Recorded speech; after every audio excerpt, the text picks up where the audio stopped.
यहाँ पर कुछ जाम है और उसमें मेरी ज़रूरत है। तो मैं खुद ब खुद, क्योंकि मेरी गाड़ी के अंदर एक डंडा रहता है जी, मेरे बैग में सीटी रहती है जी, एक कैप रहती है मेरे पास, तो वो मेरी पहचान है। तो मैं तुरंत उतर लेती हूँ और ट्रैफिक चलाने लगती हूँ।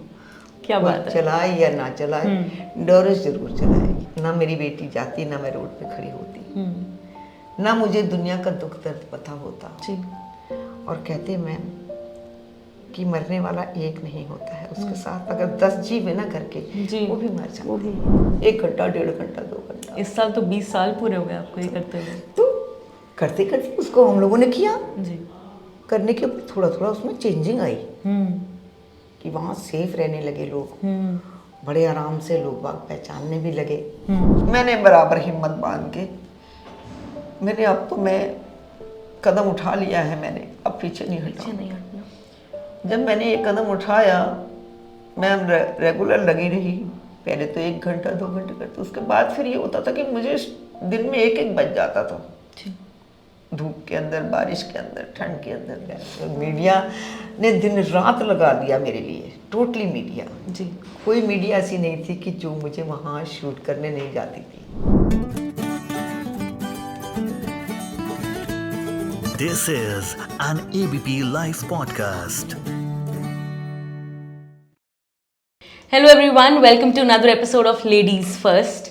लेडीज फर्स्ट में हम बात करते हैं कुछ ऐसी महिलाओं से, कुछ ऐसी वुमेन से who are making a difference in the world by their actions, and चाहे उनको जितनी भी स्ट्रगल्स फेस क्यों ना करनी पड़े, कुछ भी उन्हें रोक नहीं पाता।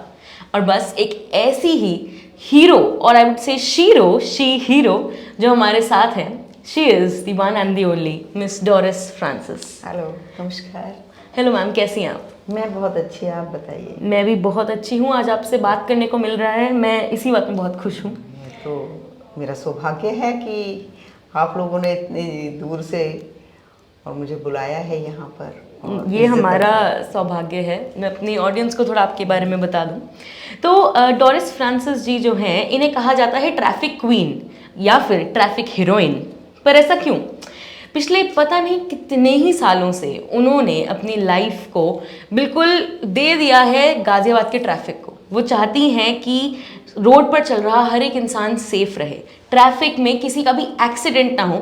इसीलिए बिना किसी ऑथराइजेशन के, उन्हें किसी के कुछ बोलने की जरूरत नहीं है, she became the traffic heroine, यानी कि a traffic police officer, a self proclaimed traffic police officer for Ghaziabad. बड़ा अच्छा लगा मैडम, आपने तो बहुत सारे नाम दे दिए मुझे कि मैं तो खैर बेटे बोलूँगी आपको कि आपने बहुत सारे नाम दे दिए, और इतने नामों को मैं लेके मेरी समझ में नहीं आ रही है मैं कहाँ रखूँगी, कौन से दिल में रखूँगी, मेरे दिल में भी जगह नहीं है। बहुत सारे। तो मुझे ऐसा है कि खाली गाजियाबाद से ही प्यार नहीं है जी, मुझे, पूरे वर्ल्ड से प्यार है। बिल्कुल। और मेरे में एक जुनून है, अगर मैं कहीं ट्रैफिक देखती हूँ, चाहे वो दिल्ली हो, गाजियाबाद हो, हरियाणा हो, पंजाब हो, कहीं पर भी अगर मैं जा रही हूँ ट्रैवल करके, तो मेरे को लगता है कि यहाँ पर कुछ जाम है और उसमें मेरी ज़रूरत है। तो मैं खुद ब खुद, क्योंकि मेरी गाड़ी के अंदर एक डंडा रहता है जी, मेरे बैग में सीटी रहती है जी, एक कैप रहती है मेरे पास, तो वो मेरी पहचान है। तो मैं तुरंत उतर लेती हूँ और ट्रैफिक चलाने लगती हूँ। क्या कोई बात है। चलाए या ना चलाए, डोरिस जरूर चलाएगी। बिल्कुल, कोई चलाए ना चलाए, डोरिस जरूर चलाएगी। ये आपने बहुत बढ़िया बात बोली। तो डोरिस जी, हमें ये बताइए कि ये जुनून आप में आया कैसे? हाँ, जैसे क्या था कि हमारी बहुत सिंपल सी लाइफ थी, मेरे हस्बैंड और मैं, हम लोग गाजियाबाद, दिल्ली से गाजियाबाद में शिफ्ट किए। अच्छा। तो खोड़ा कॉलोनी एक ऐसी है गरीब तबके के लोगों की, बेचारों की, उसमें बहुत से ऐसे लोग, मजदूर लोग हैं जो सुबह अपने बच्चों के लिए निकलते हैं और कैसे कैसे करके खाना लाते हैं, उनको कैसे पालन पोषण करते हैं। कुछ लोग पढ़ा सकते हैं, कुछ लोग नहीं पढ़ा सकते, ऐसे भी लोग हैं। तो अब तो खैर NH9 हो गया है, उसके ऊपर NH24 था। तो ये आप ये सोच लीजिए कि वहाँ पर सिर्फ एक गाड़ी पास होती थी, दूसरे को वेट करना पड़ता था क्यू में लग के। अच्छा, इतनी कम जगह रहती थी? इतनी कम जगह रहती थी, तो उसी के अंदर क्या होता था, बाइक वाले भी, साइकिल वाले भी, सभी लोग होते थे। और मॉर्निंग टाइम में तो ये सोच लीजिए कि हर इंसान वहाँ से, क्योंकि इंदिरापुरम सोसाइटी, गाजियाबाद के सारे सब दिल्ली और गुड़गांव ही आते जाते हैं जी। तो उधर वहाँ पर क्या होता था कि बहुत भीड़ रहती थी, तो बस ये था कि जल्दी जल्दी ओवरटेकिंग के अंदर किसी को भी कोई मार के चला जाता। बिल्कुल। तो 2003 के अंदर सबसे पहला वाकया मैंने देखा वहाँ पर कि 2 बच्चियाँ थी, छोटी छोटी सी, एक 11-12 साल की होगी, एक 10 साल की, 9 साल की, इतनी ही होगी। किराए पे वो लोग रहते थे, 2 ही बच्चियाँ थी बेचारे के पास। तो स्कूल के लिए रोड पार करने के लिए सड़क नहीं हुआ करती थी, फुटपाथ था, उसके ऊपर से कूद के जाना पड़ता था। अरे कोई यूटर्न नहीं, कोई कुछ नहीं, कोई ट्रैफिक वाला नहीं खड़ा होता था कि हाँ भाई चलिए यहाँ पे रेड लाइट लगा के कूड़ा इतना बड़ा है इसका कट बना देते हैं, नहीं था ऐसा। तो एकदम उन्होंने भागने की कोशिश करी इस पर, एकदम एक ट्रैक्टर वाला आया और उसने दोनों को टक्कर मारी। वो जाके झाड़ियाँ थी बड़ी बड़ी, एक वहाँ गिरी और एक उधरी गिरी। हम लोग जो थे मॉर्निंग वॉक के लिए जाते थे, मैं और मेरे हस्बैंड, तो एकदम तड़पता हुआ देखा ना, तो हम लोगों ने दोनों ने रहा नहीं गया, उठाया उसको। पर एक हमें ये समझ में नहीं आई कि एक झाड़ियों में भी गिरी हुई है। वो तो वो जो उस लड़की की कि मेरी बहन मेरी बहन मेरी बहन, तब वहाँ वो देखा तो वो लड़की उसी वक्त खत्म हो चुकी थी। उसके बेचारी के दोनों पैर टूट गए थे बच्ची के। पता लगा किसके हैं जी, बहुत गरीब लोग हैं, इसका बाप मिस्त्री है और ये तो कुछ वो भाग गया जिसने मारा था। हम लोगों ने उठा के घर लाल बहादुर शास्त्री वगैरह में उसको डाला डूला। तो वो पहला हादसा हमने जब वो देखा तो ये नहीं कि हमको लगा कि यार यहाँ पर किसी की ज़रूरत है, और ज़रूरत है तो बुलाए किसको, ये भी है। क्योंकि यूपी पुलिस वहाँ काम नहीं करती थी, कोई पुलिस वाला नहीं, क्योंकि जब चौराया ही नहीं है तो यूपी पुलिस क्या करेगी, क्योंकि यूपी गेट पे आते थे सब लोग। अच्छा, तो वो कम से कम 2 किलोमीटर पड़ता है हमारे यहाँ जी। कैसे करें कुछ समझ। तो मेरे हस्बैंड कहने लगे छोड़ो यार, मॉर्निंग वॉक समझो यही सोच लेंगे, एक्सरसाइज हमारी यही सही। हम लोग यहाँ आके ये कम से कम जब तक ये इसका नाम क्या 7 से लेके 8 साढ़े 8-9 बजे तक ये बच्चे पार करते हैं, इनको पार करा दिया करेंगे। ये लेडीजें कोई बेचारी, जब वो गाड़ी वाले आते थे तो कोई पीछे हट जाती थी, कोई आगे जाती थी, उनको ये लगाना था कुछ। और उसमें आए दिन मैम एक ना एक इंसान का घर टूटता था, मैंने ये देखा उस टाइम पर। मैम प्लीज अब मुझे मैम मत कहिए, मेरे को निहारिका कहिए, मैं आपकी बेटी जैसी हूँ। नहीं बेटी है, वो एक शब्द है, प्यार का शब्द है ये भी जी। तो देखा यार क्या करें, रोज रोना पिटना हर किसी के घर में मस्ता था, और वो मेरा पड़ोसी ही था जी। बड़ा दुख हुआ। तो हम लोगों ने कहा करने के, चलो मेरे हस्बैंड करने लगे, बोले ऐसा करते हम ही लोग कर लेते हैं, बिल्कुल। और रोकेंगे ये लोग क्यों नहीं रोकेंगे। मैंने कहा देखिए ये बड़े बदतमीज लोग हैं, हाँ। यहाँ रोकेंगे नहीं है और हमारी मारपीट हो जाएगी। कहने के वो भी देख लेंगे। मेरे हस्बैंड थोड़े से बड़े स्ट्रॉन्ग टाइप के, देखी जाएगी चलो। हम लोगों ने दूसरे दिन से 2003 के अंदर से स्टार्ट कर दिया, मॉर्निंग में जाके 1 घंटा 1.5 घंटा 2 घंटा। इस साल तो 20 साल पूरे हो गए आपको ये करते हुए। तो करते करते उसको हम लोगों ने किया, जी। करने के ऊपर थोड़ा थोड़ा उसमें चेंजिंग आई कि वहाँ सेफ रहने लगे लोग, बड़े आराम से लोग बाग पहचानने भी लगे। कुछ साल ही बीते थे कि 2009 नवंबर को मेरी बेटी को कुछ थोड़ा सा प्रॉब्लम हुई उसके, तो हम लोग लाल बहादुर शास्त्री ले गए उसको। हमने कहा चलो ले जाते हैं। वहाँ से उन्होंने रेफ़र कर दिया, वो कहने लगे जिसका नहीं यहाँ पर पंचर लगेगा थोड़ा सा, तो उसको राजन बाबू ले जाओ। अच्छा। तो रेफर, अब हमको कपड़े तो कुछ लेके नहीं गए थे, ऑटो हमने किया अपने घर के लिए। तो हमने छोटा सा कट बना दिया था वहाँ पे, यूटर्न लेने का, अंदर लेने का, ऐसे करके हम ही लोगों ने बना दिया था। सबको बोला हम लोगों ने, तो सबने हमारा साथ दिया, तो वहाँ पर यूटर्न बना दिया। इतना होगा मुश्किल से एक गाड़ी जाने लगे।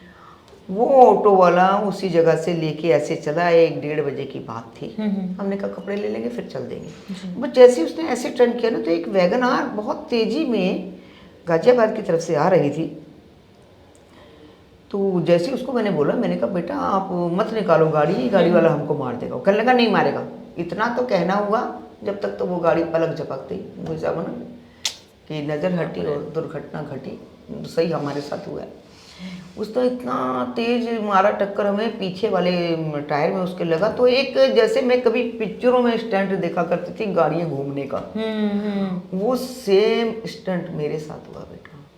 कि उसमें से मेरे हस्बैंड निकल के उधर गिरे, बेटी निकल के ऐसे गिरी, उसका जो बेचारी का जो फूला हुआ था फेफड़ा वो फट गया। अरे बाप रे। मैं गिरी, मेरे बैक में चोट लगी, होश नहीं था। तो मुझे तो ये लग रहा था कि लोगों की आवाज़ सिर्फ आ रही थी मेरे कान में कि नेतानी आंटी, नेतानी आंटी। उस टाइम सारे को ये बोलते नेतानी आंटी मर गई, नेतानी आंटी मर गई, ऐसे बोला नेतानी आंटी मर गई। पर मेरा एक अंदर का मेरे साथ, थैंक गॉड कि मेरे साथ प्रभु हमेशा रहते हैं। मैं खुदा का धन्यवाद करती हूँ कि पल पल वो मेरे साथ रहते हैं जी। मैंने कहा कि अपने मन में, और मुझे ऐसा लग रहा था कि पूरी पृथ्वी घूम रही। तो बेटा मैंने अपने मन में ये सोचा, मैंने कहा प्रभु मुझे शक्ति दे कि मैं जिंदा हूँ। इतने में मैंने हाथ हिलाया ऐसे करके ना, तो कहने लगे नहीं नहीं नहीं नहीं है। सब लोगों ने मुझे उठा लिया, पानी को नहीं दिया। बस मैंने थोड़े से होश में आई, आंखें खोली, चकराए। तो मैंने कहा मेरे हस्बैंड कहाँ है, मेरी बेटी कहाँ है। देखा तो हस्बैंड को यहाँ सब चोट लगी थी, नाक की हड्डी टूट गई, बेटी का पस्त हो गई वो।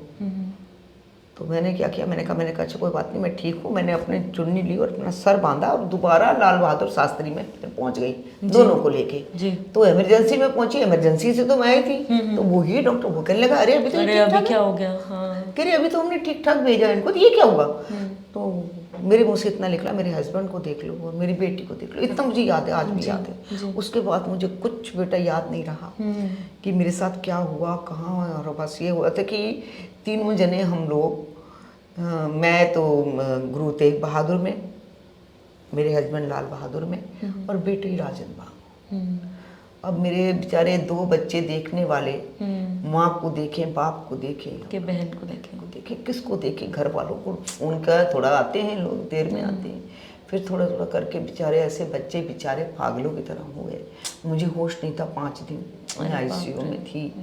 मुझे नहीं पता कि मैं कैसे रही कैसे नहीं रही। मेरे कान से खून, नाक से खून आ चुका था। तो डॉक्टर कहने लगे इसके सर में बहुत चोट है, MRI वगैरह होगा। कहने लगे सर में इसके बहुत चोट है और हो सकता है ये मेंटल भी हो जाए, बच गई तो मेंटल ना हो जाए, ये याददाश्त ना चली जाए, ऐसी चोट है। खैर खुदा का फिर शुक्र अदा करती हूँ कि उसने मुझे जिंदा रखा। जब मुझे 5वें दिन होश आया तो मैंने फिर वही चीज़ पूछी कि मेरे हस्बैंड कहाँ है, मेरी बेटी कहाँ है। वो कहने लगे सब ठीक है, आप फिक्र मत करो। इन लोगों ने मुझे 10 दिन तक कुछ नहीं बताया कि बेटी कहाँ है।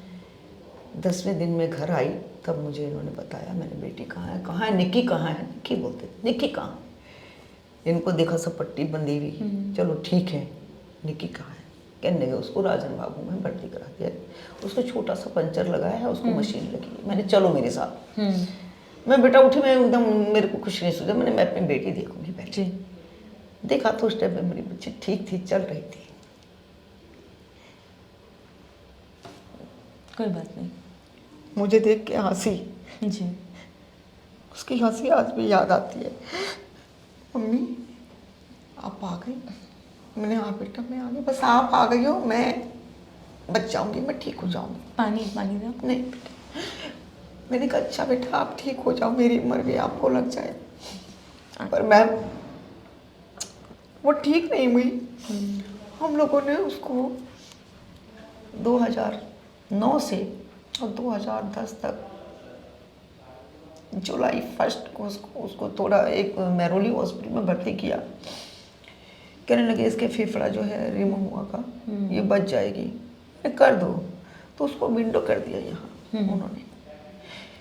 जब विंडो किया तो 1 महीना वो जिंदा रही। अचानक उसने, मैं थी नहीं, उसकी पट्टी लूज हो गई, उसने शीशे में देख लिया तो विंडो काफी बड़ा था।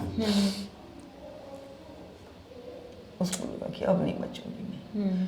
कहनी मम्मी आप तो कह रहे थे कि यहाँ कुछ नहीं है, मेरे तो यहाँ बहुत बड़ा घाव है। मैंने बेटा भर जाएगा, मांस आता जाएगा, भर जाएगा, ठीक हो जाओगी तुम। कुछ नहीं, बस थोड़ी देर में उसकी तबीयत खराब हुई, हॉस्पिटल लेके गए। 1 महीने से कभी कभी खा लेती थी, कभी नहीं खाती थी। पर जब हॉस्पिटल गई मेहरोली, तो जैसे ही हम लोगों ने अंदर एंटर किया, इसके पापा पीछे रह गए थे। करीब पापा नहीं आए, मैंने नहीं बेटा पापा भी आए हैं, पापा भी हैं। बस पापा से कहने लगी पापा की बहुत प्यारी थी, बहुत ज़्यादा। पापा मुझे एक फ्रूटी पिला दो और चिप्स ला दो। ये भागे भागे गए, चिप्स और फ्रूटी लाए। उसने पूरी फ्रूटी पे पूरा चिप्स खाया उस दिन। देर मैंने कहा मैं बेटा अभी आती हूँ, उसकी मौसी को छोड़ा मैंने अभी आती हूँ, छोटी वाली बहन को छोड़ा मैंने, बेटा मैं अभी आती हूँ। हम लोग घर आए हैं थोड़ी देर में, चलो ऐसी। पर उसकी जो नटखट बातें हैं ना, वो आज भी हम लोग भी दोनों बैठे रहते, हमको याद आती है। पर कितनी बड़ी बात है कि उन यादों की वजह से ही बस आज वो ये हम- था कि उसके बाद, क्योंकि मेरे हस्बैंड वहाँ जाके बैठने लगे जहाँ पर एक्सीडेंट हुआ था। जी जी। वो मेंटल टाइप हो गए थे और बस यही देखते थे कि यही निक्की आएगी, अभी आएगी निक्की, अभी निक्की हॉस्पिटल गई आएगी।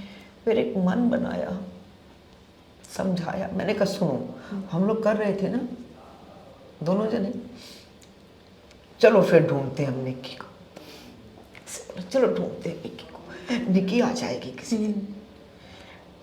मेरे साथ वो 2 साल तक उन्होंने खुद किया मेरे साथ। उसके बाद उनको बहुत शुगर हो गई, बेड पे हो गए, आंख से कम नजर आने लगा। मैंने बराबर हिम्मत बांध के, मैंने अब तो मैं कदम उठा लिया है, मैंने अब पीछे नहीं हटा। नहीं हटना। जब मैंने ये कदम उठाया, मैं रेगुलर लगी रही।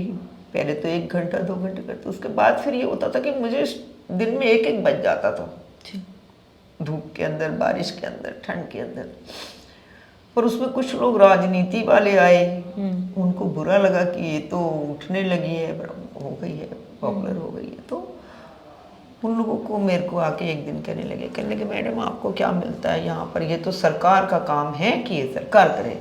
मैंने इतने लोग खोड़ा के मरे, इतने लोगों का दिया बुझा, क्या सरकार ने आके कुछ किया?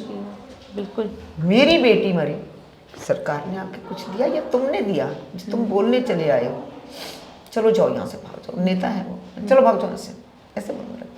फिर मेरे हस्बैंड को कहने लगे, कहने अरे नेताजी, उनको भी नेता ही कहते, अरे नेताजी। मेरे बेटे को कहने लगे, मेरा बेटा ऑटो चलाता था, घर का वही पालन पोषण। मेरा बेटा, अरे बंटी क्या बात है, तेरी मम्मी पागल हो गई क्या? उसने कहा हाँ पागल हो गई है वो, और आप बच के रहना, पत्थर मार देगी आपसे।